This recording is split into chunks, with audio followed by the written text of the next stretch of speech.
નમસ્કાર દર્શક મિત્રો, ફરી એકવાર આજની ગુજરાત સમાચાર ટેલિવિઝન પરની આ ચર્ચામાં આપનું હૃદયપૂર્વક સ્વાગત છે। તાજેતરમાં બિહાર વિધાનસભાની 243 સીટની ચૂંટણી થઈ, એમાં ભાજપને 74 અને જેડીયુએ 43 સીટ જીતી, સરકાર બની। તેની આગેવાની મુખ્યમંત્રી તરીકે નીતિશ કુમારને ફરી એકવાર સોંપાઈ। ભાજપના નેતા અને અગાઉની વિધાનસભામાં નીતિશ કુમારના નાયબ મુખ્યમંત્રી સુશીલ મોદીને બિહારમાંથી દિલ્હી લઈ જવાયા।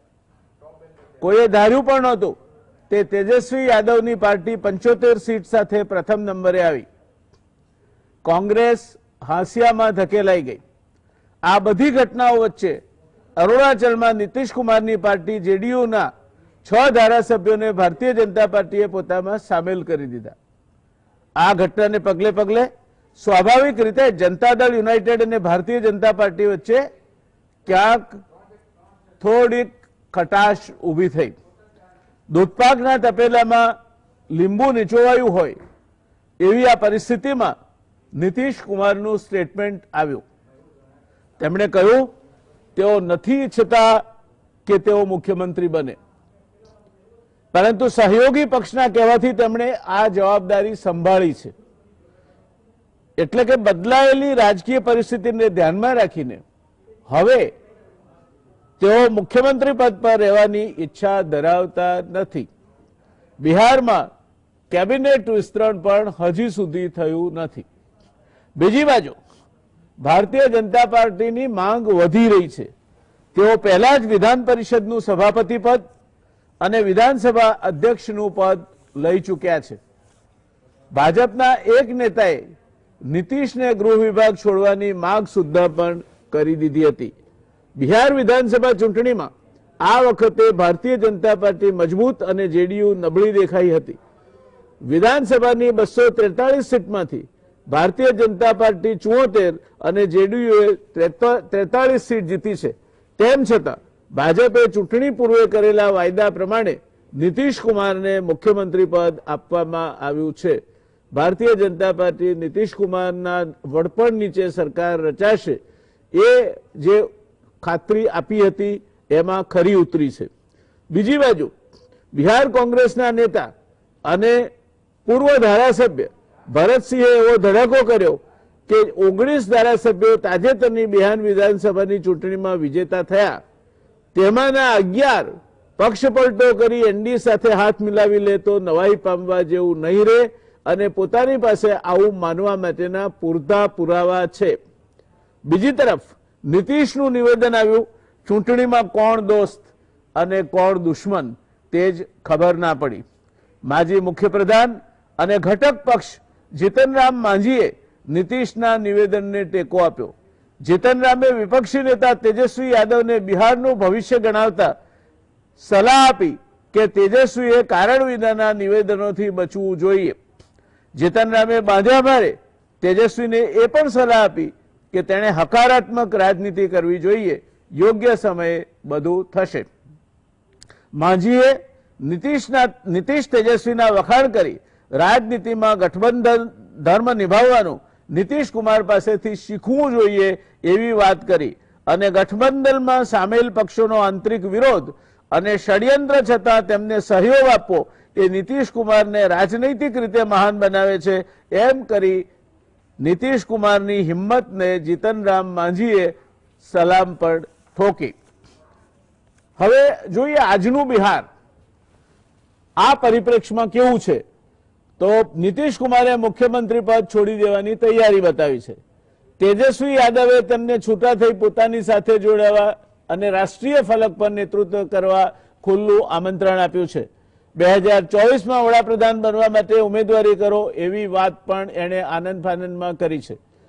કોંગ્રેસના 19 ધારાસભ્યોમાંથી 11 સામે શંકાની સોય તકાઈ રહી છે। બીજી બાજુ જીતનરામ માંઝી અને બીજા કેટલાક એનડીએ ઘટકથી પણ નારાજ છે। તેજસ્વી યાદવ પાસે 75 સીટ છે। આમ તેજસ્વી યાદવ સત્તાના સિંહાસનથી બહુ જ નજીક છે અથવા માત્ર હાથ વેંત દૂર છે એમ કહીએ તો એમાં જરાય અતિશયોક્તિ નથી। કોઈપણ પ્રકારની સંભાવના આ પરિસ્થિતિમાં આકાર લઈ શકે છે। આજે ચર્ચા કરવી છે બિહારની રાજનીતિના આંતરપ્રવાહોની, જીતનરામ માંઝી અને અન્ય કેટલાકની ખફામરજીની, કોંગ્રેસમાંથી ધારાસભ્યો તૂટીને એનડીએમાં જોડાય એ શક્યતાની, નીતિશ કુમાર મુખ્યમંત્રી પદ છોડશે કે ખાલી એનડીએને બીવડાવવા માટે દંડો પછાડે છે એની, તેજસ્વી યાદવ અને એના પક્ષના ભવિષ્યની, રાજનીતિના પંડિતો અને ખેરખાઓ માટે આજનું બિહાર એક જોરદાર કોયડો પ્રસ્તુત કરે છે। કહેવાય છે રાજનીતિ એ વિવિધ શક્યતાઓની રમત છે। આ શક્યતાઓને તરાશવાનો આજની ચર્ચાનો ઉદ્દેશ છે। બિહારની રાજનીતિ અને એ રાજનીતિના મુખ્ય પાત્રોને કેન્દ્ર સ્થાને રાખીને આજની આપણી વિદ્વાન પેનલ છે।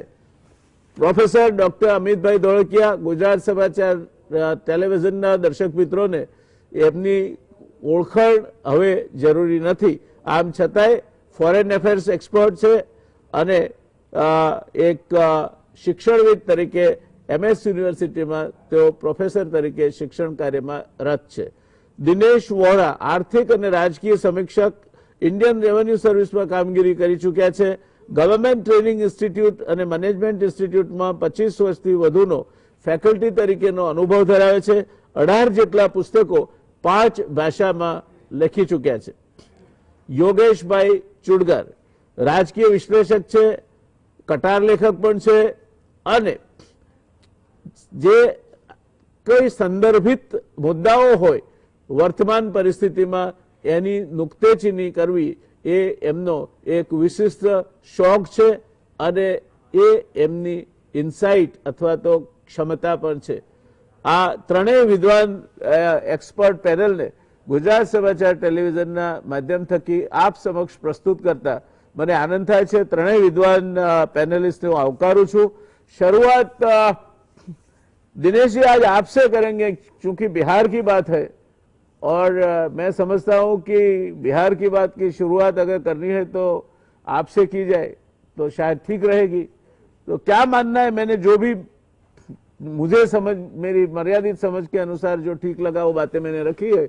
आज की बिहार की जो परिस्थिति है वो परिस्थिति में क्या आपका आकलन क्या है, क्या होने जा रहा है और कौन कौन सी संभावनाएं इसमें से सतह पे आने वाली है? आदरणीय व्यास जी प्रणाम, दर्शक मित्रों को प्रणाम और जो हमारे विद्वान एक्सपर्ट्स पैनल साथ में हैं उनको भी बहुत बहुत प्रणाम। बिहार भारत की राजनीति में हमेशा से एक चमकता हुआ सितारा रहा है। अभी जो बिहार का परिदृश्य नजर आ रहा है उसको हम थोड़ा सा रिवाइंड करके पीछे लेके जाते हैं। जुझारू प्रवृत्ति ये निकलती है इमरजेंसी से, जहां से लालू प्रसाद यादव और साथ में नीतीश कुमार दोनों वहां से युवा नेता के रूप में निकले और लोग भी निकले थे वहां। लेकिन इनकी जुझारू प्रवृत्ति ऐसी थी कि कभी हार नहीं माननी है। लालू प्रसाद अपने आप में एक आइकॉनिक फिगर थे और हैं और हमेशा रेलेवेंट रहेंगे, उनको इग्नोर नहीं किया जा सकता है। आप भले ही उनसे अब आपको अच्छे लगे हो चरित्र के रूप में या बुरे लगे, लेकिन उनको इग्नोर करना बिहार की राजनीति में बहुत मुश्किल है। बिहार की राजनीति दरअसल अगर नीतीश कुमार को देखें तो ये वो शख्सियत थी जिनको शायद कभी 1977 में कर्पूरी ठाकुर टिकट भी नहीं दे रहे थे, लेकिन बाद में चौधरी चरण सिंह के कहने पे उनको टिकट मिला था और वो चुनाव हार भी गए थे। उसके बाद भी फिर एक चुनाव हारे, लेकिन फिर उसके बाद जो उनकी जीत का सिलसिला शुरू हुआ, केंद्र में मंत्री रहे, बिहार में भी उनकी जो वृद्धि होती चली गई और बाद में अब तो 15 सालों से मुख्यमंत्री हैं। बिहार की राजनीति में नीतीश बहुत बड़ा व्यक्तित्व है और बिहार की राजनीति में कहीं ना कहीं लालू प्रसाद भी बड़ा व्यक्तित्व रहे। भले ही वो अभी गद्दी पर ना हो, लेकिन उनकी जो आरजेडी है उसका अपना प्रभुत्व रहा है, आज भी है। भले ही मोदी जी कहें कि लालटेन बुझ गई है, एलईडी का जमाना है, लेकिन लालटेन अभी भी जल रही है और लालटेन कभी भी इररिलेवेंट नहीं होगी। हो सकता है कई बार बिजली चली जाए तो लालटेन फिर भी रेलेवेंट हो जाती है उस समय। अब बिहार की राजनीति के अंदर अभी जो रिसेंट इलेक्शन हुए उसके अंदर एक खास बात थी, कि भारतीय जनता पार्टी और जेडीयू इन्होंने जो मिलकर चुनाव लड़ा, आपस में तल्खी बहुत ज्यादा थी, लेकिन तल्खी होने के बावजूद बीजेपी शायद अपनी ग्राउंड सिचुएशन को पहचान पा रही थी, क्योंकि बिहार एक ऐसा राज्य है जहां बहुत दशकों के बाद भी बीजेपी इस राज्य को सोल मैनर के रूप में कैप्चर नहीं कर पाई और कहीं ना कहीं उसको पिगी बैक के रूप में एक न एक सहारे की जरूरत थी। यह सहारा उसको जेडीयू के रूप में मिला। नीतीश कुमार एक बहुत ही चतुर राजनीतिक व्यक्ति हैं, उनका अनुभव लंबा है, जमीन से जुड़े हैं, सेकुलर भी हैं। ये वही नीतीश कुमार हैं जो कुछ साल पहले तक शायद नरेंद्र मोदी को शायद इतना क्या कहते हैं कि वेटेज भी नहीं देते थे जब तक कि वो प्रधानमंत्री नहीं बने थे। अब रही बात इस चुनाव में, खासतौर से अब जो हुए विधानसभा के, यहां पे उनका जो प्रखर व्यक्तित्व जो है, खासतौर से नीतीश फिर भी निकले, एक फाइटर के रूप में आए हैं। नीतीश ने सीटें भले खो दी, लेकिन उनका जादू अभी भी थोड़ा बरकरार है, जमीन से अभी भी जुड़े हैं और बीजेपी समझती थी कि बिना नीतीश के वो सरकार नहीं बना सकते हैं। वही बात हुई, लेकिन उससे ज्यादा करिश्माई ये था कि सामने एक नौजवान लड़का था जिसका नाम था तेजस्वी, जिसको हर रूप में भारतीय जनता पार्टी जंगल राज की विरासत के रूप में लोगों के सामने प्रस्तुत कर रही थी। लेकिन तेजस्वी यंग फेस होने के नाते नाते अपने मुद्दों पर अटके रहे। जॉब की बात की, जो माइग्रेटरी लोग थे सारे के सारे जो लॉकडाउन में, उनकी बात की, यानी कि हर वो मुद्दा जो जनता से जुड़ा था, महंगाई का था, जो भी था, उससे जुड़े रहे। बीजेपी जबकि उसके मुकाबले राष्ट्रवाद, पुलवामा, बालाकोट, धारा 370, वो सब वो बातें जो हिंदुत्ववादी हो सकती है, उसके सहारे उन्होंने वापस से चुनाव जीतने की कोशिश की, ध्रुवीकरण की कोशिश की। पर अंत में एक समय ऐसा आया कि ऐसा लगा कि शायद तेजस्वी, जिसको नॉन एंटिटी के रूप में देखा जा रहा था और इस इलेक्शन को एक किस्म से केक वॉक के रूप बीजेपी और जेडीयू देख रहे थे, वो इलेक्शन कांटे की टक्कर बन गया। बाद में भारतीय जनता पार्टी और जेडीयू को महसूस हुआ कि ये बात तो, या बाजी हाथ से निकलती जा रही है। भारतीय जनता पार्टी को वहां अपना ट्रैक बदलना पड़ा और ट्रैक बदलने के बाद वापस से जॉब्स की बात करनी पड़ी और बाकी गरीबी की बात करनी पड़ी। प्रधानमंत्री को बार बार लोगों को यह याद दिलाना पड़ा कि आप फिर से जंगल राज को वोट मत दीजिए। ये एक किस्म का निराशावादी एक तरह से वक्तव्य कहे जा सकते हैं, जहां पे एक इंसान फ्रस्ट्रेट होता है, फिर से उतर के 15 साल पुरानी बात के ऊपर आता है कि फिर से जंगल राज लेके आएंगे। अब लोगों को जो वोट देना था वो पिछले 15 साल की परफॉर्मेंस पे देना था। एंटी इनकम्बेंसी थी नीतीश के खिलाफ और नीतीश ने बाद में अपनी एक मार्मिक रूप से एक अपील भी की कि ये मेरा आखिरी चुनाव है। मैं इसको एक इस रूप में देखता हूं बिहार की राजनीति को कि ये आती हुई पीढ़ी और जाती हुई पीढ़ी का संघर्ष है। यहां पे एक व्यक्ति ऐसा है जो आज सीट पर बैठा है, वो जाने की तैयारी में है, 2 साल बाद जाए, 3 साल बाद आए, 4 में। भारतीय जनता पार्टी आतुर है कि 5 साल पूरे ना करे, उससे पहले हमारा चीफ मिनिस्टर आए। लेकिन एक आती हुई पीढ़ी है जो तेजस्वी यादव की है। उसके करिश्मे ने, उसके शांत व्यक्तित्व ने बीजेपी को और जेडीयू को व्यथित किया, भरपूर मात्रा में व्यथित किया। और कहीं ना कहीं जो वोटों की संख्या थी, अगर पिछली हम देखें तो वहां भी आरजेडी के वोट 23.11% आए। साथ में कांग्रेस ने उनको लेट डाउन किया देखा जाए तो। हालांकि वोट थोड़े से उनके बढ़े, लेकिन सीटें बहुत कम हो गई उनकी, जबकि उसके मुकाबले लेफ्ट फ्रंट जो उनके साथ में था, उन्होंने बेहतर परफॉर्मेंस दिया।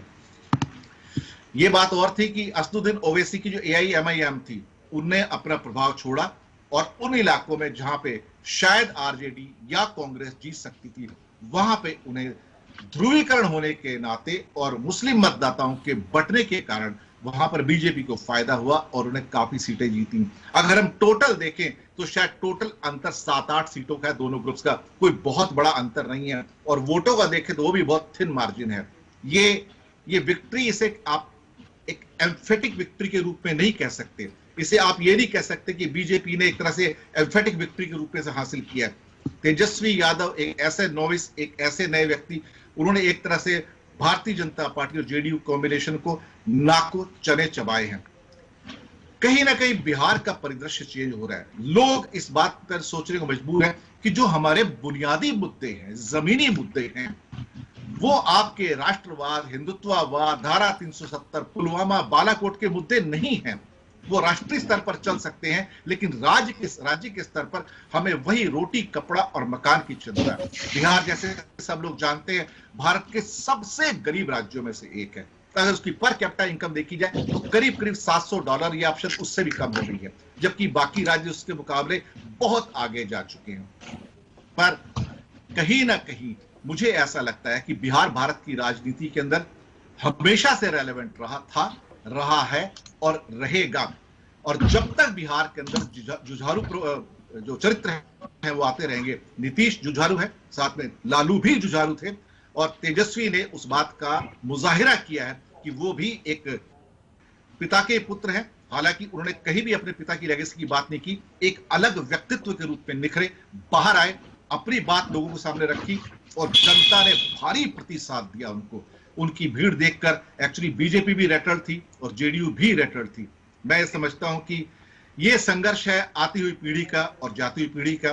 तेजस्वी आते हुए सितारे हैं और नीतीश शायद ढलते हुए सितारे, और उसी ढलते हुए सितारे के अंदर भारतीय जनता पार्टी अपनी भविष्य की राजनीति को ढूंढ रही है। धन्यवाद दिनेश जी, काफी अच्छी तरह आपने पूरी जो बिहार की आज की बात है उसका पूर्व भूमिका रखी।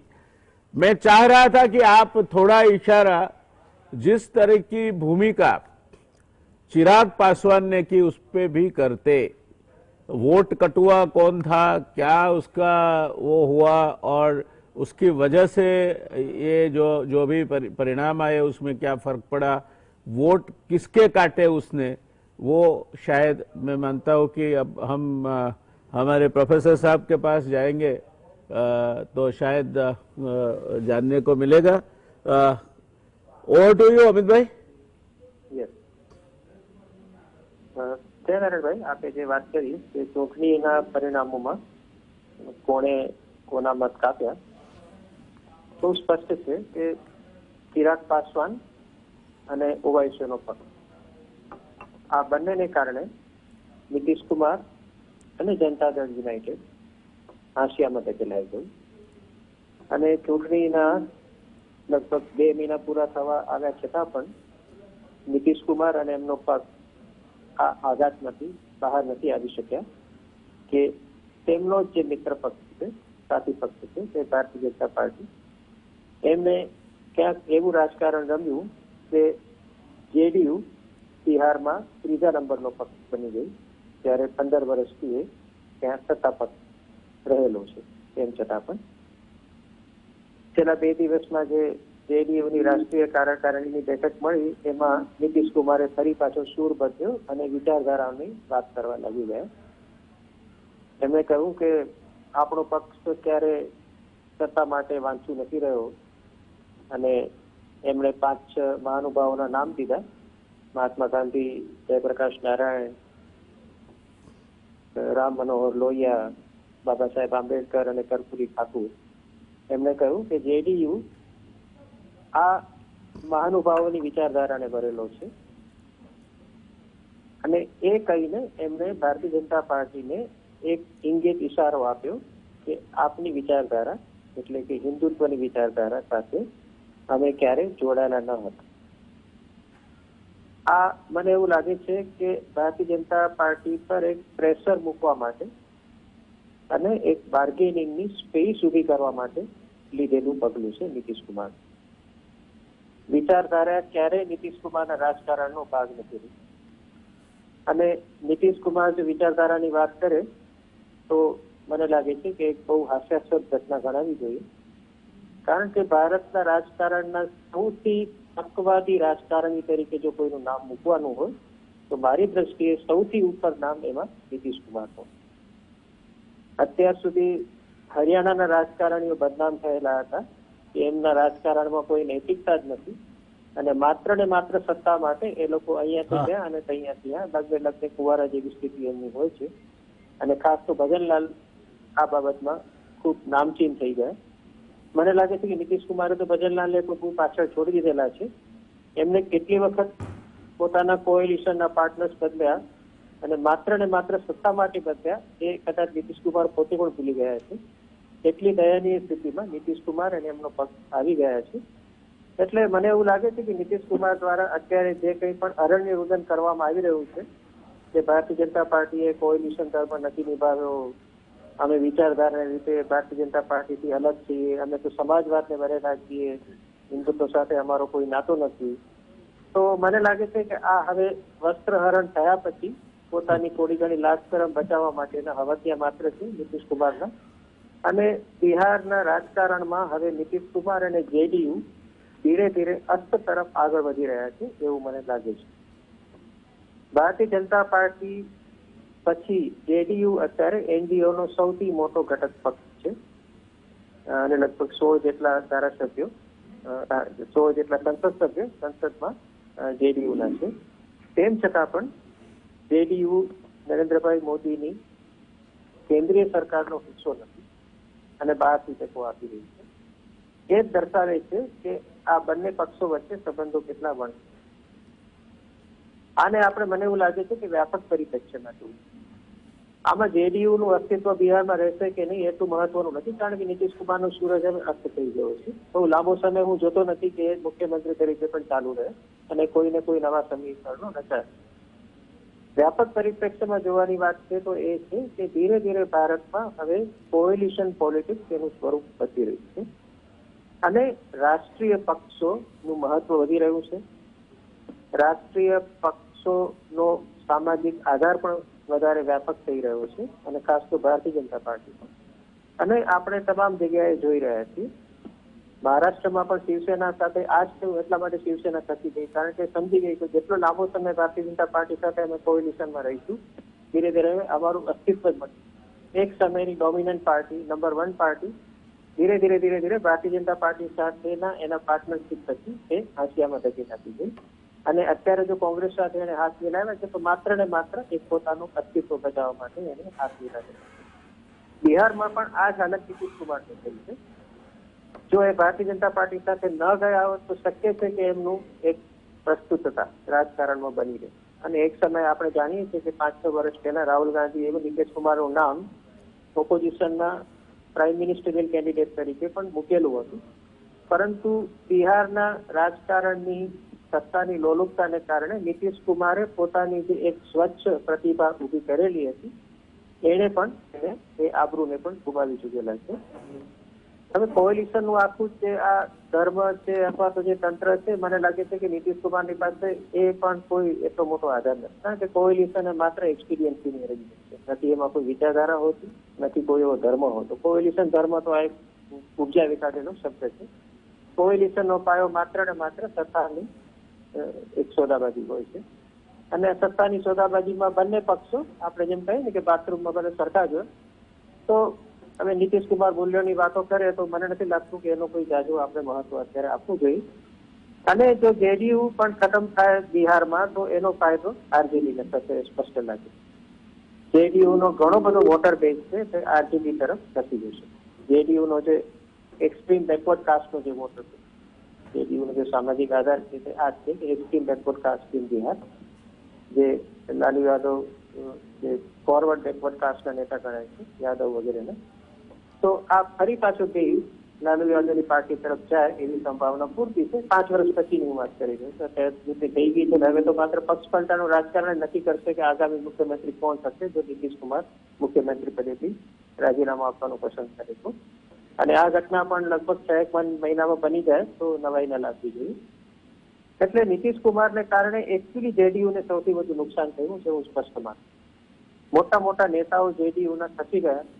જેડીયુનું જે ઓરિજિનલ આઈડિયોલોજીકલ કોએલિશન હતું એ પણ ખતમ થયું. એની પાસે નીતિશ કુમાર માત્ર અને એમની અંગત મહત્વાકાંક્ષા જવાબદાર છે. જ્યોર્જ ફર્નાન્ડિસ ખસી ગયા, શરદ યાદવ ખસી ગયા, મોટા ભાગના બીજા નેતાઓ ખસી ગયા, પ્રશાંત કિશોર ખસી ગયા. તો આ બધાની પાછળ માત્ર નીતિશ કુમારની મહત્વાકાંક્ષા જવાબદાર છે. અને હવે સમય આવી ગયો છે કે જેડીયુ કદાચ વૈકલ્પિક નેતાની પસંદગી કરે અને નીતિશ કુમારે જે એનાઉન્સમેન્ટ કર્યું છે કે મારે નિવૃત્તિ લેવી છે, કે એની પાછળ એમનો સાચો વૈરાગ્ય નહીં પરંતુ ગ્રાઉન્ડ લેવલનો એમને મેસેજ ખ્યાલ આવી ગયો છે કે 15 વર્ષ પછી હું બિહારમાં અપ્રસ્તુત બની ગયો છું. એટલે આખું જ બિહારનું રાજકારણ અત્યારે રીઓર્ગેનાઇઝ થઈ રહ્યું છે એવું લાગે છે. અને આ બધામાં દ્વિપક્ષી પ્રણાલી તરફ બિહાર આગળ વધી રહ્યું એવું જણાય છે, જેમાં બીજેપી વર્સસ આરજેડી એવો સિનારીઓ ભવિષ્યમાં થશે. જેડીયુ હાંસિયામાં ધકેલાઈ જશે અને કોંગ્રેસ પણ હાંસિયામાં ધકેલાઈ જશે. અને બિહારના રાજકારણ માટે મને લાગે છે કે આ એક તંદુરસ્ત પેટર્ન હશે. પક્ષપલટો ઘટી જશે અને એક વ્યવસ્થિત એવું દ્વિપક્ષી રાજકારણ ત્યાં ઉભું થશે. તો આ જે અત્યારે ચાલી રહ્યું છે તે ચર્નિંગ ચાલી રહ્યું છે. હજી 5-1 વર્ષ આ ચર્નિંગ થશે અને પછી બિહાર કદાચ દ્વિપક્ષી પ્રણાલી તરફ આગળ વધશે. જે રીતે બંગાળ પણ આગળ વધી રહ્યું છે દ્વિપક્ષી પ્રણાલી તરફ, એ જ રીતની સ્થિતિ આપણે કદાચ બિહારમાં ઉભી થતી જોઈ શકીએ. જય નારાયણ. ધન્યવાદ અમિતભાઈ. દર્શક મિત્રો, બિહાર એ દ્વિપક્ષી રાજકારણ તરફ આગળ વધી રહ્યું છે અને એ પણ સાચી વાત છે કે નીતિશ કુમારે જ્યાં જ્યાં એમને લાગ્યું ત્યાં ત્યાં અનુકૂળતાપૂર્વક જોર્જ ફર્નાન્ડિસથી મળીને પ્રશાંત કિશોર સુધીનાને ધકેલી દઈને પોતે પોતાની સત્તાના કેન્દ્રસ્થાને રહેવાની જે પ્રસ્થાપિત રહેવાની વૃત્તિ છે એનો પુરાવો આપ્યો છે. 15 વર્ષ એ એમ કરવામાં સફળ પણ થયા. એટલે નીતિશ કુમાર પોતાનું અંગત હિત સાધવામાં નિષ્ફળ ગયા છે એમ કહી શકાય નહીં. પણ નીતિશ કુમારે એ કરવામાં જ્યારે કોઈ પણ નેતા અંગત મહત્વાકાંક્ષાથી ગ્રસિત થઈને પોતે સર્વે સર્વા બનવાનો પ્રયત્ન કરે છે ત્યારે એની પાર્ટીનો ભૂક્કો બોલી જાય છે. એનું આદર્શ ઉદાહરણ નીતિશ કુમારની પાર્ટી છે. નીતિશ કુમાર તો જશે પણ પેલું હું મરું પણ તને તો વિધવા કરું, આ જે વાત છે તે વાત પાછળ મૂકતા જશે. અને એમાં પછી બે જ પક્ષો રહેશે, એક બાજુ ભારતીય જનતા પાર્ટી અને બીજી બાજુ તેજસ્વી યાદવ અને લાલુ યાદવની પાર્ટી. શું થશે એની ચર્ચા આપણે કરીશું એક નાનકડા કમર્શિયલ બ્રેક બાદ. રોકાઈએ એક નાનકડા કમર્શિયલ બ્રેક બાદ અને ત્યાર પછી આપણે આ મુદ્દે ચર્ચા આગળ વધારીશું અને એનો જવાબ લેવાનો પ્રયત્ન કરીશું યોગેશભાઈ ચુડગર પાસેથી. રોકાઈએ એક નાનકડા કમર્શિયલ બ્રેક માટે. દર્શક મિત્રો નમસ્કાર. દર્શક મિત્રો, અત્યાર સુધીની ચર્ચામાં બિહારની રાજનીતિનું હાલનું કલેવર શું છે અને થોડા સમય પહેલા જ એની વિધાનસભાની ચૂંટણીઓ ગઈ, તે ચૂંટણીઓ સમયે કોના વોટ કોણે કાપ્યા, શું ચિરાગ પાસવાન વોટ કટવા હતો, શું અસીઉદ્દીન ઓવૈસી વોટ કટવા હતો, તો જવાબ એવો મળે છે કે આ બંનેના કારણે જો નુકસાન કોઈને થયું હોય તો એ નીતિશ કુમારના પક્ષને થયું છે. એક વાત એવી પણ સપાટી પર ઉતરે છે કે હવે પછી ગમે તે મુખ્યમંત્રી બને તડજોડનું રાજકારણ ચાલુ રહેશે, મુખ્યમંત્રી અને મંત્રીમંડળ ચાલશે, પણ 5 વર્ષ પછી બિહારમાં નીતિશ કુમારની પાર્ટી પૂરી થઈ ગઈ છે, અસ્તાચળ ભળી જઈ રહી છે, એ પાર્ટીનું અસ્તિત્વ નહીં હોય. એટલે એ પછીની જે ચૂંટણી છે તે કોંગ્રેસ હાંસિયામાં હશે. બિહારમાં નીતિશ કુમારનું બહુ ઝાઝુ વજૂદ નહીં હોય અને ભારતીય જનતા પાર્ટી અને તેજસ્વી યાદવ વચ્ચે લડાશે.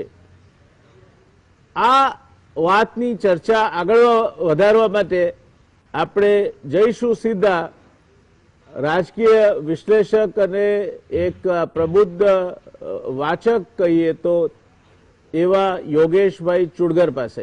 યોગેશભાઈ, આપણે બંને વિશ્લેષકોને સાંભળ્યા, બંને પોતપોતાની વાત અત્યંત સટીક રીતે તર્કબદ્ધ રીતે રજૂ કરી.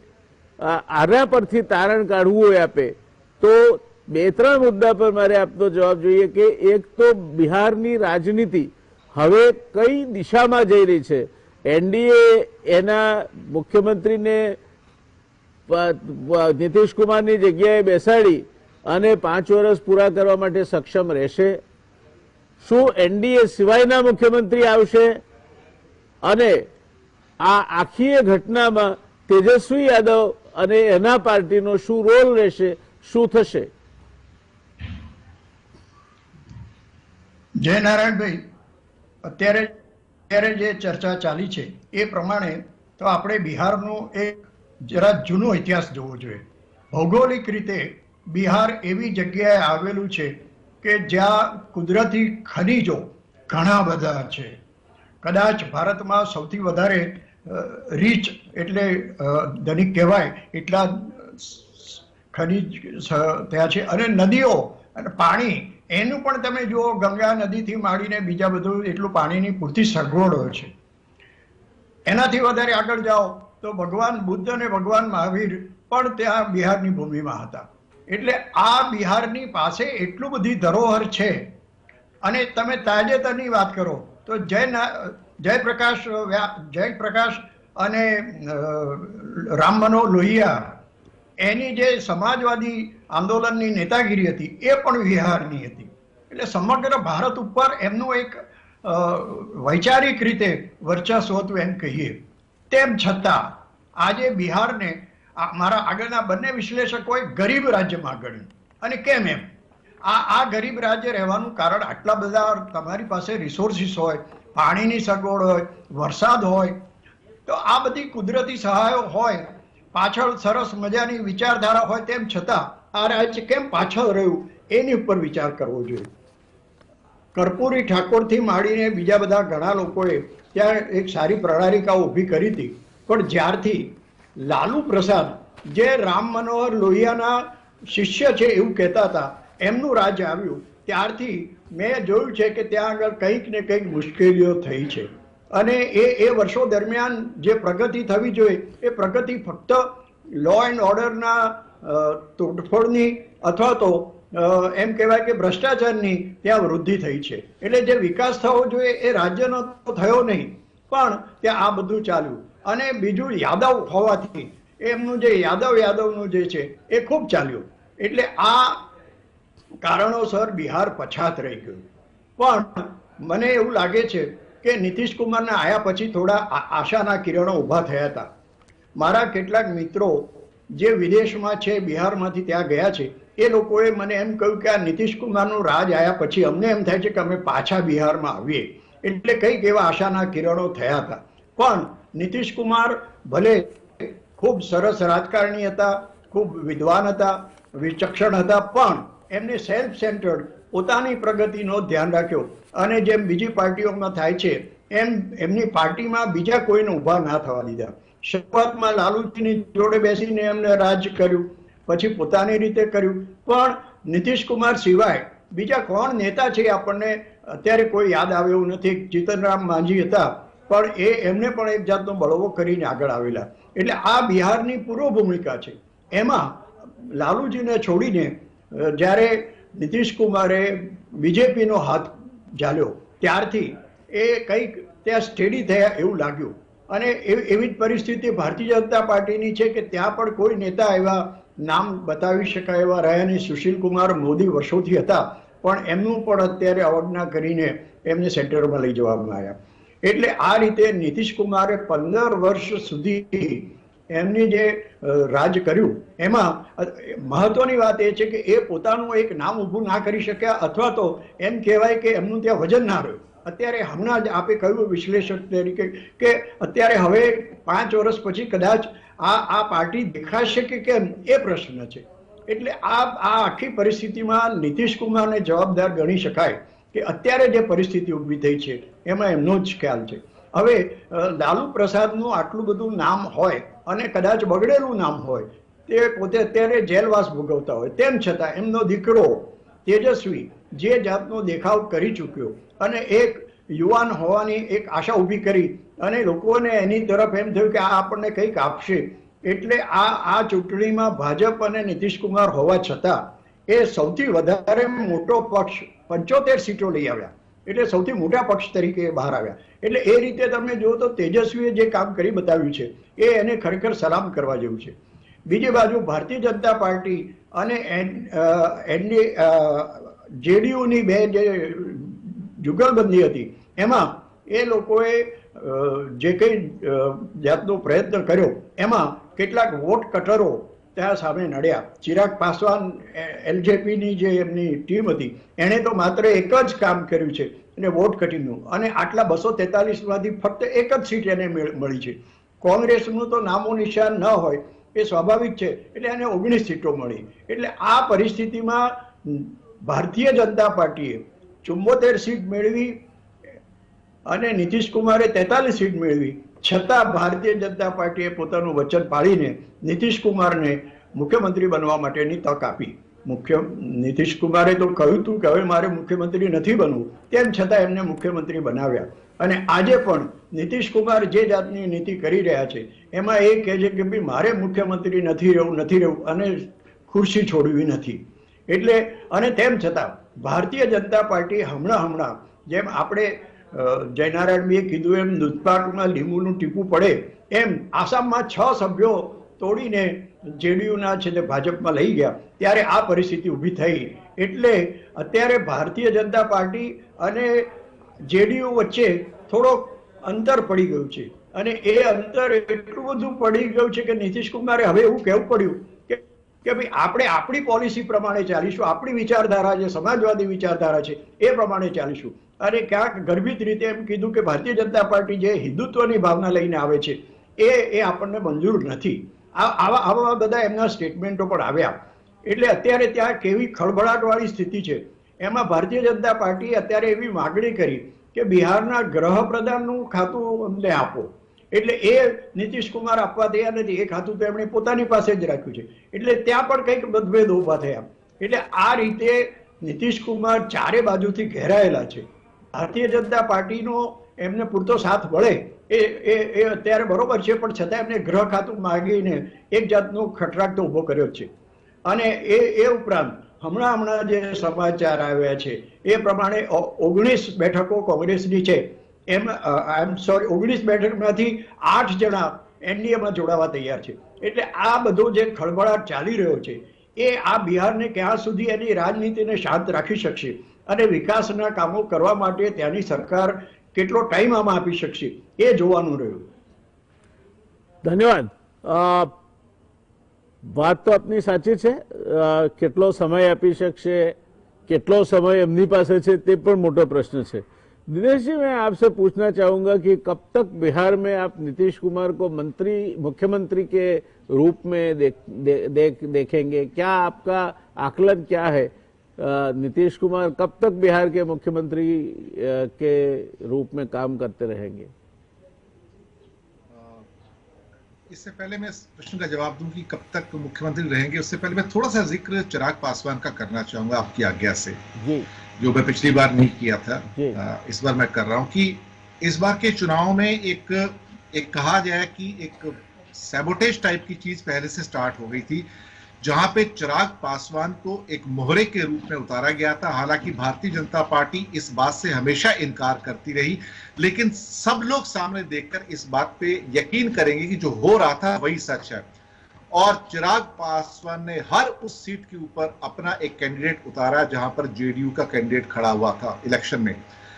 कमाल की बात यह थी कि जहां उनके पिता केंद्र में मंत्री थे, रामविलास पासवान जी स्वर्गीय, अब तो खैर, और वही चिराग पासवान अपनी एम्बिशन के चलते कहीं ना कहीं जेडीयू को सैबोटेज कर रहे थे, लेकिन वो पीछे से बैकिंग किसकी थी ये सबको पता थी। दूसरी बात, बार बार चिराग पासवान का ये कहना कि 15 साल का हिसाब हमें नीतीश कुमार जी दे कि उन्होंने किया क्या है, ये बताता था कि एनडीए में सब कुछ ठीक ठाक नहीं है, अंदर जरूर कोई ना कोई गड़बड़ चल रही है। लेकिन भाजपा की ये जो रणनीति थी कई मायनों में कामयाब हुई, क्योंकि जेडीयू की जो हालत हुई है इस इलेक्शन में, जहां वो मुश्किल से 43 सीट जीत पाए, वो बहुत कमजोर होकर उतरी, उसके वोट शेयर भी कम हुआ। और भारतीय जनता पार्टी का एक ही उद्देश्य था कि let's cut the JDU to the size. और इस बात की इंडिकेशन बाद में जब अरुणाचल के अंदर भी 6 उनके जेडीयू के मेंबर उन्होंने खरीद लिए या जो भी किया आप समझ लीजिएगा, उसके बाद भी तलखी बढ़ी। और उसके बाद धीरे धीरे कुछ ऐसा होता जा रहा है कि दोनों दलों के बीच में दरार बढ़ रही है। एक और मुद्दा जो आया था जिसके ऊपर भारतीय जनता पार्टी के लोग प्रेशर डाल रहे थे, खासतौर से नीतीश कुमार के ऊपर, कि यहां पर लव जिहाद का कानून लाया जाए, जिसके अगेंस्ट में गए खासतौर से नीतीश कुमार। और उन्होंने ये भी कहा कि यहां भी सिटीजनशिप एक्ट और एनआरसी भी लागू नहीं करेंगे। तीसरी बात, सुशील मोदी को वहां से हटाना भी एक किस्म से नीतीश कुमार के कद को घटाना ही था, देखा जाए तो। रही बात नीतीश कुमार कब तक मुख्यमंत्री रहेंगे, मुझे लगता है कि शायद नीतीश कुमार पूरे 5 साल का कार्यकाल पूरा नहीं करेंगे, क्योंकि अगर पहले ही 6 महीनों के अंदर अगर उनके खिलाफ एक से एक बाद में षड्यंत्र रचे जा रहे हों, उनको हटाने के लिए अलग अलग तरकीबें लड़ाई जा रही हों, जैसे अरुणाचल में लड़ाई गई, और आने वाले दिनों में ये सारी चीजें बीजेपी के द्वारा और तीव्र गति से होंगी, उसकी इंटेंसिटी भी बढ़ेगी। मुझे लगता है कि उनका मकसद ये है कि नीतीश कुमार को इस कदर मजबूर कर दिया जाए या इस कदर ह्यूमिलेट कर दिया जाए कि वो 5 साल पूरे होने से पहले ही या तो त्याग पत्र दे दें या फिर कोई अलग किस्म का एक्शन ले, जिसकी कई बार बीच में चर्चा होती भी रही है कि शायद फिर से वो पाला ना बदल ले, क्योंकि नीतीश चाचा पहले भी पाला बदल चुके हैं एक बार, और उस पर भी उनकी काफी चर्चा हो चुकी है कि राजनीति में कुछ भी हो सकता है, राजनीति में सब कुछ संभव है। राजनीति में ये कहना कि यही फाइनल फ्रंटियर है, मैं नहीं मानता। कब हालात बदल जाए, कब भारतीय जनता पार्टी नीतीश कुमार को उस लेवल तक खींच के ले जाए जहां पे उनकी बर्दाश्त काबू से बाहर हो जाए, तो फिर उसके बाद चूंकि वो जुझारू प्रवृत्ति के हैं, पुराने प्रोफेशनल्स हैं, उन्हें मालूम है कि उन्हें अपनी जमीन कैसे पकड़ कर रखनी है, वो अपनी इज्जत बचाने के लिए वो कोई भी एक्शन ले सकते हैं। मैं ये मानता हूं कि शायद 5 साल तो पूरे नहीं करेंगे, लेकिन कहीं ना कहीं बीजेपी उनका जीना जरूर दुश्वार करेगी और आने वाले दिनों में उनकी दुश्वारियां बढ़ेंगी। 5 साल शायद नहीं। ठीक है, धन्यवाद। અમિતભાઈ, આપણે ત્યાંથી જ શરૂ કરીએ। દિનેશજી કહે છે કે 5 સાલ પૂરા નહીં કરે અને મુશ્કેલીઓ વધતી જશે। ધારો કે નીતિશ એ મુખ્યમંત્રી તરીકે જશે, તો આપને લાગે છે કે એ તેજસ્વી સાથે બેસશે કે પછી ચૂપચાપ એક ખૂણામાં જઈને બેસી જશે? શું શક્યતાઓ છે? ખૂણામાં બેસે એ તો રાજકારણમાં સંભવ જ નથી। ખાસ તો ભારતના રાજકારણીઓ ક્યારેય ખૂણામાં જઈને બેસી રહે એવું આપણે સ્વપ્નમાં પણ બિહારમાં તો નહીં જ થાય। એટલે આમાં છેલ્લા 3-4 દિવસમાં જે ઘટનાઓ બની છે એમાં રાબડી દેવીને કોઈ પત્રકારે પૂછ્યું કે જો નીતિશ કુમાર પાછા આરજેડીની સાથે ગઠબંધન માટે આવશે તો તમે એમને સ્વીકારશો કે કેમ? તો રાબડી દેવીએ આ વસ્તુનો ઇનકાર નથી કર્યો। એમને માત્ર એટલું જ કહ્યું કે જ્યારે સમય આવશે ત્યારે અમે જોઈશું। મને એવું લાગે છે કે આની સંભાવનાઓ પણ ઉભેલી છે। જેડીયુના ધારાસભ્યો ભારતીય જનતા પાર્ટીમાં જોડાય એવી સંભાવનાઓ ઓછી છે। જો ભારતીય જનતા પાર્ટી અને જેડીયુ વચ્ચેનું ઔપચારિક ગઠબંધન તૂટે અથવા તો નીતિશ કુમાર અને એમની પાર્ટી એવું નક્કી કરે કે અમે એનડીએ માંથી વિડ્રો થઈ રહ્યા છીએ, તો જેડીયુના મોટાભાગના ધારાસભ્યોની કદાચ અંદરની ઈચ્છા એવી હશે કે આપણે તેજસ્વી યાદવ અને આરજેડી સાથે ફરી પાછા જોડાઈએ। આનું કારણ એ છે કે બિહારનું જે સોશિયલ એન્જિનિયરિંગ છે એમાં યાદવ અને મુસ્લિમ વોટ બેંક જે છે આરજેડીની, એની સાથે આ જે એક્સ્ટ્રીમ બેકવર્ડ કાસ્ટની વોટ બેંક છે જેડીયુની, એ બંને વચ્ચે કોએલિશન થાય એ એક સ્વાભાવિક ઘટના છે। બિહારના રાજકારણમાં ભારતીય જનતા પાર્ટી હજી પણ મહદ અંશે ઉચ્ચ જ્ઞાતિઓનું પ્રતિનિધિત્વ કરે છે અને અતિ બેકવર્ડ કાસ્ટના જે ધારાસભ્યો અત્યારે મેજોરિટીમાં છે જેડીયુની જે 45 ધારાસભ્યોની યાદીમાં, એમની ઈચ્છા એવી જ રહેવાની કે અમે આરજેડીની સાથે જોઈન કરીએ। પરંતુ હવે એ જૂના સમયનું મહાગઠબંધન નહીં હોય અને નીતિશ કુમારે તેજસ્વી યાદવના નેતૃત્વને સ્વીકારવું પડે અથવા તો એના ધારાસભ્યોએ એ નેતૃત્વને સ્વીકારવું પડે। નીતિશ કુમાર કદાચ ક્ષેત્ર સંન્યાસ લઈ ઔપચારિક રીતે, પરંતુ બહારથી દોરી સંચાર કરે છે। એક મિનિટ અમિતભાઈ, I like to have a little clarification. Nitish Kumar એ ત્યાં રાજ્ય કક્ષાના રાજકારણમાંથી પછી કદાચ વિદાય લઈ લેશે એવું માની શકાય, તો શું આવનાર સમયમાં નીતિશ કુમારની રાષ્ટ્રીય રાજકારણના ફલક પર આપ કોઈ ભૂમિકા જુઓ છો? ના, એ સમય હવે નીકળી ગયો છે। હું કહું છું ને 5 વર્ષ પહેલા એ સમય હતો કે જ્યારે ઓપોઝિશન એક પ્રાઇમ મિનિસ્ટરિયલ બેઝની શોધમાં હતું અને ઓપોઝિશનને પણ ખ્યાલ છે કે રાહુલ ગાંધીનો ચહેરો કદાચ નરેન્દ્રભાઈ મોદીના ચહેરાની સામે ક્યારે પણ ટકી ના શકે। તો નીતિશ કુમાર પણ નરેન્દ્રભાઈની જેમ એક વિકાસ પુરુષ તરીકે બહાર આવેલા હતા। એમનો એજન્ડા પણ વિકાસનો જ રહેલો હતો। બિહારમાં જ્ઞાતિના રાજકારણને દૂર કરીને વિકાસનું રાજકારણ નીતિશ કુમાર મુખ્ય ધારામાં લાવ્યા છે એવી સર્વત્ર વાત થતી હતી। બિહારમાં લો એન્ડ ઓર્ડરની સિચ્યુએશન, ઇન્વેસ્ટમેન્ટની સિચ્યુએશન, એમ્પ્લોયમેન્ટની સિચ્યુએશન પણ કંઈક અંશે એમને સુધારેલી હતી. તો 5-6 વર્ષ પહેલા નીતિશ કુમાર પાસે આ એક સ્વર્ણિમ તક હતી કે રાષ્ટ્રીય રાજકારણમાં એ નરેન્દ્રભાઈ મોદીના ઓલ્ટરનેટિવ ચહેરા તરીકે એ ઉભરી શકે. પરંતુ ક્યાંક એમને એવું લાગ્યું કે આ જોખમી છે અને ક્યારે નરેન્દ્રભાઈ મોદીના ઓલ્ટરનેટિવ તરીકે હું રાષ્ટ્રીય રાજકારણમાં સફળ નહીં થાઉં, એના કરતા મારી પાસે જે ગિરાક છે એને હું બચાવીને રાખું બિહારના મુખ્યમંત્રી પદનો, અને એને કારણે એમને ભારતીય જનતા પાર્ટી સાથે ગઠબંધન કરવાનું સ્વીકાર્યું. એટલે આ કહેવત આમ તો ગુજરાતીમાં જેમ કહી દીધેલા ધોબીના કૂતરાને અંગેની એ વસ્તુ સામે એમના માટે વિચારવી યોગ્ય નથી. પરંતુ ક્યાંક સ્થિતિ એવી થઈ જાય છે કે ના તમે રાષ્ટ્રીય રાજકારણ માટે પ્રસ્તુત રહો છો કે ના તમે રાજ્યના રાજકારણ માટે પ્રસ્તુત રહો છો. કહેવાની વાત એ છે કે તકવાદનું રાજકારણ નહીં તો રાજ્યના રાજકારણમાં એ માર્ગદર્શક મંડળમાં હશે. સાચી વાત છે.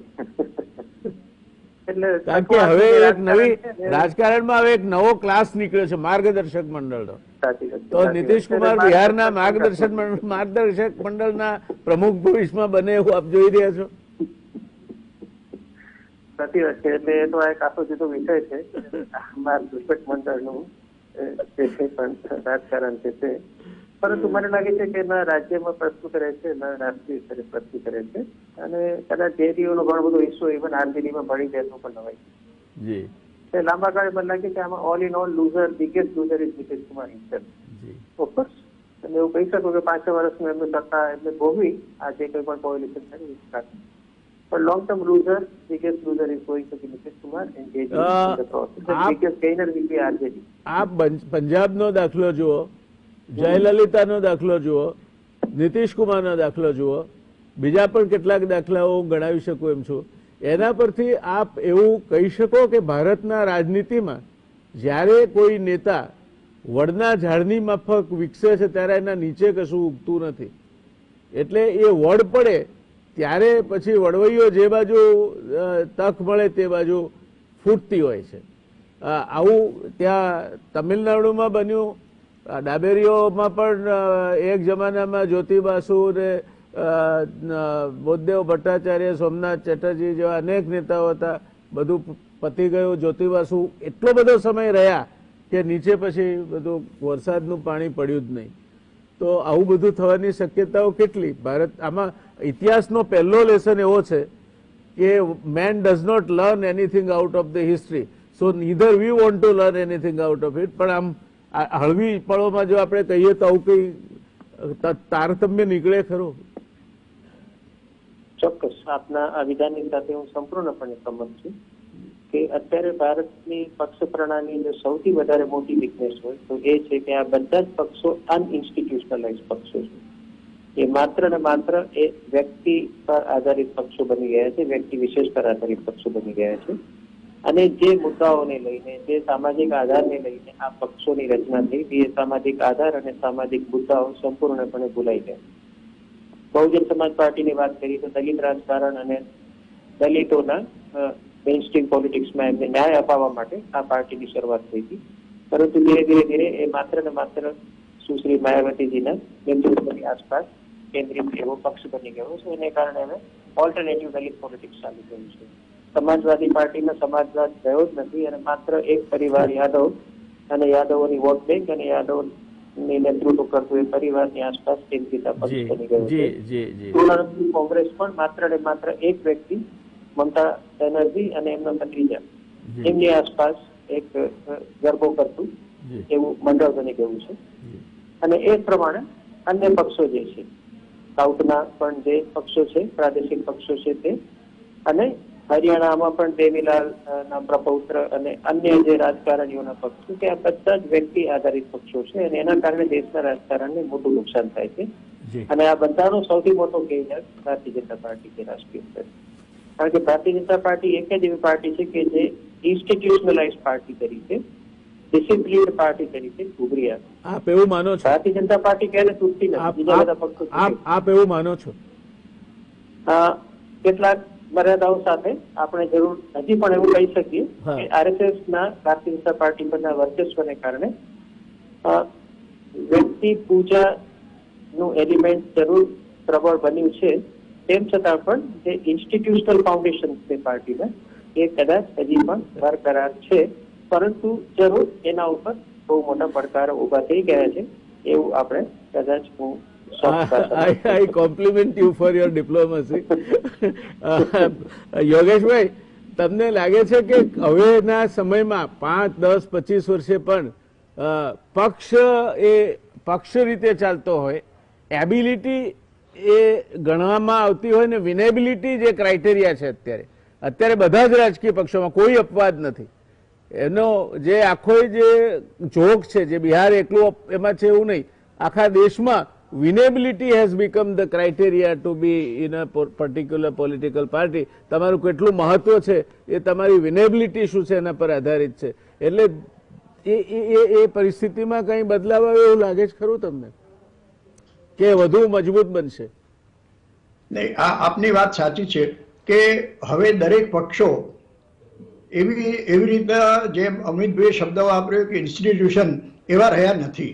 પક્ષો એક વ્યક્તિવાદી થઈ ગયા છે અને એક વ્યક્તિ જેમ દોરે એમ પક્ષ જતો હોય છે. ખરેખર તો લીડર શબ્દનો અર્થ એવો હોવો જોઈએ the person who leads the mob એ લીડર થાય કે person who is led by the mob. એટલે આ અહીંયા તફાવત જોવા જેવું છે. એટલે આ બધા પક્ષોની પરિસ્થિતિ અત્યારે એવી થઈ છે કે એક વ્યક્તિ કહે એ એની વિચારધારા એને, અને આપે વચ્ચે બહુ સરસ શબ્દ વાપર્યો માર્ગદર્શક. એટલે જે આમાં ક્યાંય વચ્ચે આવતા હોય એને માટે આ એક ખુરશી રાખેલી છે કે તમે માર્ગદર્શક થઈને બેસો. એટલે આ એક પરિસ્થિતિ ઊભી થઈ છે રાજકારણમાં. એ ખરેખર ભારતીય રાજકારણ માટે ચિંતાનો પ્રશ્ન છે. પહેલા શું હતું કે અમારે દેશ માટે કંઈક કરવું છે, અમારા રાજ્ય માટે કંઈક કરવું છે એવી ભાવના હતી. એવી ભાવનાવાળા લોકો રહ્યા છે ક્યાં? તમે વાત કરી બધા જુદા જુદા નેતાઓની કે એ એમના ગયા પછી આખો પક્ષ તૂટી પડતો હોય એ પરિસ્થિતિ ઊભી થાય છે. અને કદાચ ભારતીય જનતા પાર્ટી અત્યારે એ કહેવું મને થોડું મુશ્કેલ લાગે છે, પણ પરિસ્થિતિ તો એવી છે કે એક વ્યક્તિને આજુબાજુ ઘેરાયેલો જ આ પક્ષ રહ્યો છે અને એના કારણે અત્યારે બધું ચાલે છે. આપણે પછી જો યોગેશભાઈ આપણે આજની ચર્ચા બિહાર પૂરતી જ મર્યાદિત રાખીએ, પછી ભારતીય જનતા પાર્ટી ઉપર ચર્ચા રાખીશું ક્યારેક. નહીં, એટલે આપણે જે કહ્યું એ પ્રમાણે નીતિશ કુમારે અત્યારે જે આખું બિહારને વર્ચસ્વ છે એવું લાગે છે એ વર્ચસ્વ ક્યાંક ખોખલું થઈ ગયું છે. પહેલા લાલુ પ્રસાદનું એવું વર્ચસ્વ હતું અને કદાચ લાલુ પ્રસાદને જો આ રીતે આમાંથી નીકળી ના પડ્યો તો હજુ એ વર્ચસ્વ એ જાળવી શક્યા હોત એટલા એ કાબિલ હતા. એવું નીતિશ કુમાર પાસે એ કાબિલિયત નથી કે આ સાચવી શકે. અને કદાચ મને તો અમિતભાઈએ કીધું એમાં મને આવતીકાલે તો એવું લાગે છે કે નીતિશ કુમારની એક ટેવ એવી છે કે સત્તા સાચવવા માટે બધું કરી શકાય તો કાલે ભારતીય જનતા પાર્ટીને છોડીને આરજેડી જોડે પણ બેસી જાય અને ત્યાં પણ કંઈક ગઠબંધન અથવા સમજૂતી કરીને ત્યાં રાજ્ય થાય. પણ ખૂણે બેસવાની વાત કરે એ મને નીતિશ કુમાર માટે યોગ્ય લાગતું નથી.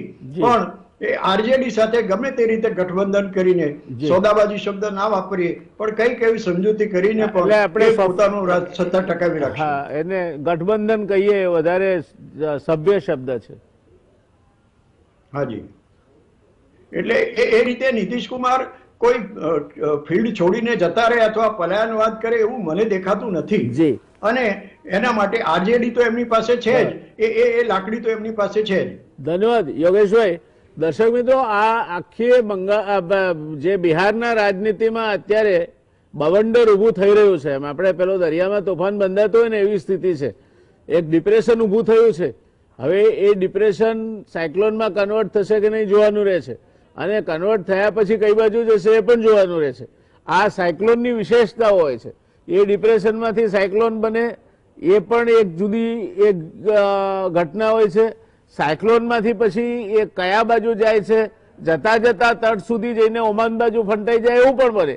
એટલે આ બધી શક્યતાઓનું નામ રાજનીતિ છે અને બિહાર એ રાજનીતિમાં માહિર છે અને નીતિશ કુમાર એ રાજનીતિના અઠંગ ખેલાડી છે અને તેજસ્વી યાદવ એ રાજનીતિના ઉભરતા ખેલાડી છે.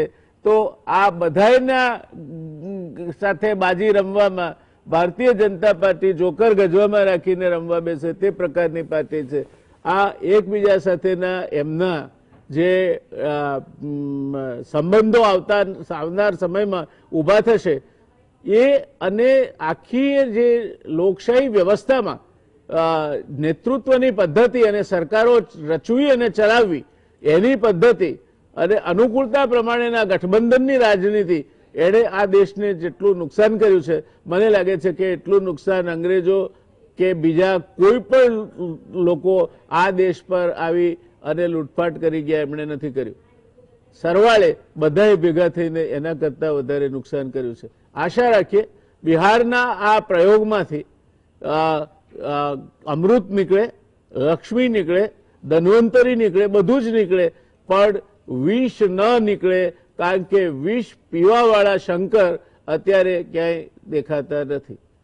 આપણે આશા રાખીએ કે બિહારની રાજનીતિમાંથી દેશને પણ કાંઈક દિશા મળશે અને એની સાથે જોડાયેલા બધા જ નેતાઓ એમનું ખમીર અને જમીર અને જુઝારુપણું, એમની ચાણક્ય બુદ્ધિ, ચાણક્ય નીતિ અને સામે કૌટિલ્યની રાજનીતિ, આ બધું ટકરાશે ત્યારે એક જોવા જેવી પરિસ્થિતિનું નિર્માણ આવતા સમયમાં થશે.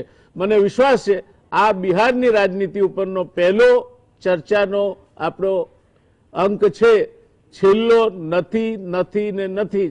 અનેક વખત આપણે બિહારની મુલાકાતે જતા રહીશું, કંઈક જાણીશું, કંઈક આપણા પાછા ફંડામેન્ટલને રિવાઇઝ કરીશું, ક્યાંક અમિતભાઈના સ્ટેટમેન્ટને પણ તરાશીશું અને આગળ વધીશું.